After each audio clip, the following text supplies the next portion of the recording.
अस्सलाम वालेकुम dear parents. आज का ये क्लिप बहुत इम्पॉर्टेंट है आप सब पेरेंट्स के लिए या सब केयर टेकर्स के लिए जो एक ऑटिस्टिक बच्चे को या डेवलपमेंटल डिले बच्चे को हैंडल कर रहे होते हैं। बेसिकली मैं आज बात करना चाह रही हूँ एक पैनिक की, जो पैनिक एक पेरेंट से थेरेपिस्ट की तरफ आ रही है और ये डिस्टर्ब कर रही है। ये बेसिकली एक बहुत बड़ा बैरियर है आपके बच्चे की ग्रोथ में और बेसिकली ये आपके थेरेपिस्ट को भी बहुत लिमिटेड कर रहा होता है कि वो भी अपनी फुल ऑन जो एनर्जी है वो नहीं कर रहा होता, पुट ऑन नहीं कर रहा होता। क्या रीज़न है और ये पैनिक क्या है और इस पैनिक का सोल्यूशन क्या है?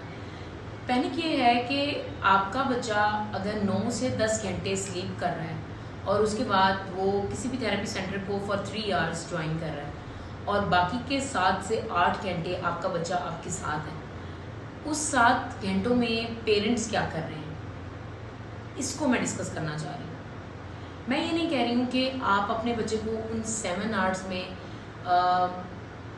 बिल्कुल अंडर सुपरविजन और हर टाइम वो आपके साथ साथ रहे, या आप सिर्फ उसी को टेंशन दो, आप उसके बाकी सिबलिंग्स को इग्नोर करो, या आप हर टाइम उसके साथ साथ जुड़े रहो। ये गलत है, इससे भी आपका बच्चा इम्प्रूव नहीं होगा। और अगर आप जो सारे पेरेंट्स कर रहे हैं कि आप इन 7 आवर्स में जजमेंट्स कर रहे हो कि हाँ भाई मेरे बच्चे में कुछ इम्प्रूवमेंट्स ही नहीं है, बेसिकली आप उसके जो छोटे छोटे टास्क हैं जो वो इम्प्रूव कर रहा है, थेरेप्यूटिकल इंटरवेंशन टेक्स टाइम। आपको भी इस चीज़ का पता है कि ये मेडिकेशन नहीं है, इट्स अ डिफरेंट रूट। इसमें आपको स्लोली एक्सपेक्ट करना होता है और आपको शॉर्ट गोल्स बच्चे के बनाने होते हैं। ये आप long goals in 1 week 2 weeks में अचीव नहीं क्या कर रहे होते हैं। पेरेंट्स पैनिक में आ जाते हैं कि भाई मेरा बच्चा थेरेपी में जाकर प्रॉपर काम नहीं कर रहा, वहाँ पर कुछ हो ही नहीं रहा, थेरेपिस्ट टाइम वेस्ट कर रहा है और मेरे बच्चे को इन 7 आवर्स में बहुत अच्छा रिस्पॉन्स करना चाहिए। तो मैं आपको उसका सोल्यूशन बताती हूँ।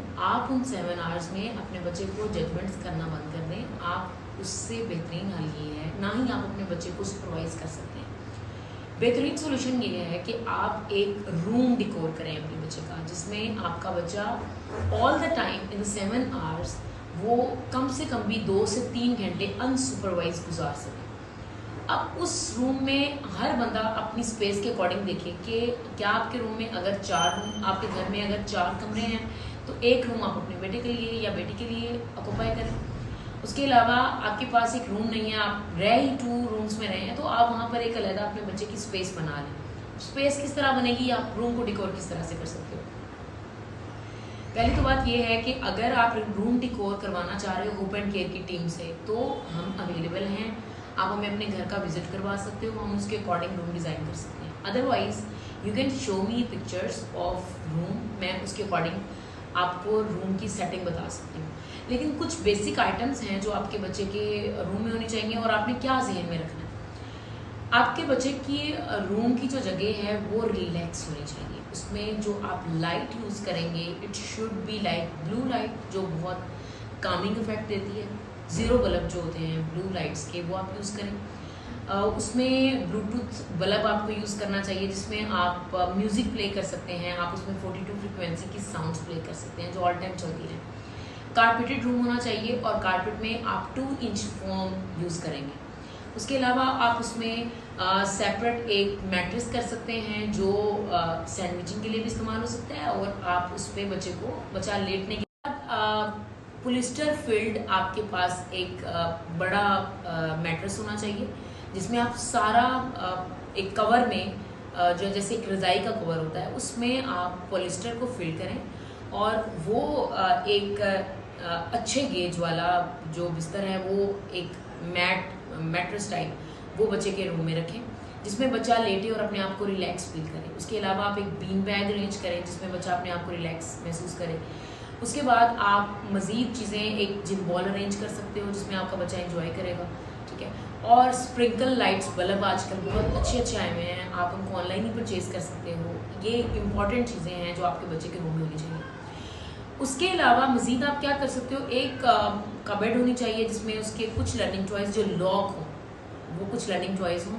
उसके साथ आपके एक टेबल चेयर हो जिस पे आप जाकर अपने बच्चे के रूम में फॉर 20 मिनट सिटिंग कर सकते हैं। बहुत सारी बारबी लाइट्स आई हुई हैं। आप अपने बच्चे का नाम लिखवा सकते हैं कि this is Talha room, this is Hussain room, this is Mirha room, मतलब जो भी आपके बच्चे का नाम है आप उसके नाम से वो बारबी लाइट्स की राइटिंग करवा सकते हैं। तो दिस इज़ ऑल अबाउट कि आप अपने बच्चे को सुपरवाइज भी नहीं करेंगे, आप मज़ीद आप चाहते हो कि नहीं भाई मेरा बच्चा मेरी सुपरविजन के बगैर।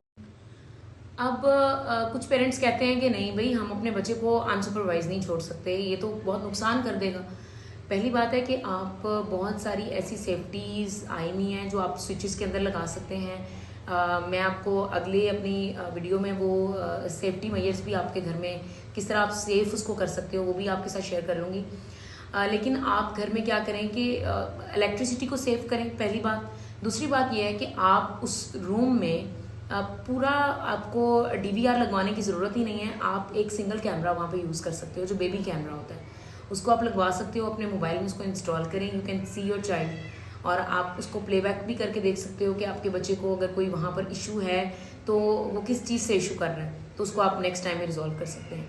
तो दिस इज़ ऑल अबाउट कि आपका बच्चा अनसुपरवाइज्ड वहाँ पे रिलैक्स भी करेगा, आप उसकी आपकी जजमेंट से भी बच जाएगा, जो आप सारा दिन उसको जज करते हो कि ये कर रहा है, ये कर रहा है, और जो प्रोफेशनल और बच्चे की ग्रोथ में बैरियर्स आ रहे हैं वो भी कम हो जाएंगे। तो इसमें मुझे आप लोगों का साथ सिर्फ इतना चाहिए कि होप एंड केयर के एटलीस्ट जो पेरेंट्स हैं वो काइंडली इसको फॉलो करें। ये रूटीन बहुत ज़रूरी है, क्योंकि अगर आप इस रूटीन के मुताबिक चलेंगे तो आपका बच्चे की आपको छोटी छोटी एफर्ट्स भी नज़र आएंगी, और आप एक मैयर टाइम के साथ नहीं चलेंगे, आप भी रिलैक्स होंगे, अपने बच्चे को भी रिलैक्स टाइम देंगे। जितना आपका बच्चा सेंसरी ओवरलोडेड भी होगा तो भी वो उस जगह पर जाकर बहुत रिलैक्स फील करेगा, क्योंकि उसको ये पता होगा कि ये मेरा एरिया है और इसमें मैंने एंजॉय करना है।